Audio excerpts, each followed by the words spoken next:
ዛሬ ስለ ኦንላይን ስራ ጥቂት ነገር ልንገራችሁ። ከዛ በፊት ግን ቻናሉን ሰብስክራይብ ማድረግ እንዳይረሱ። አሁን ቀጥታ ወደ ቪዲዮ።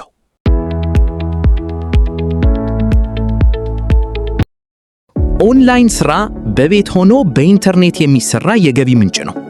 በትጋትና በትዕግስት ሲሰራ ጥሩ ውጤት ያስገኛል። የኦንላይን ስራ አይነቶች እንደ ፍሪላንስ፣ ይዘት መፍጠር፣ ግራፊክ ዲዛይን፣ ትርጉም እና ድረገጽ ማበልጸግ ያካትታሉ።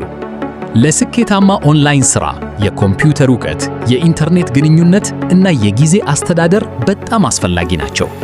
ኦንላይን ስራ ሲጀምሩ ከታመኑ መድረኮች መጠቀም አስፈላጊ ነው። ማጭበርበርን በመጠንቀቅ የግል መረጃውን መጠበቅ ይኖርቦታል። በመማር በመለማመድ እና ጥራት ያለው ስራ በማቅረብ የደንበኞችን እምነት ማግኘት ይቻላል። ይህም ዘላቂ ገቢ ለማግኘት ይረዳል። ቪዲዮውን ከወደዳችሁት ላይክ ያድርጉ፣ ሼር ያድርጉ። ቻናሉንም ሰብስክራይብ ማድረግ አይርሱ። በሚቀጥለው ቪዲዮ እስከምንገናኝ ድረስ ሰላም።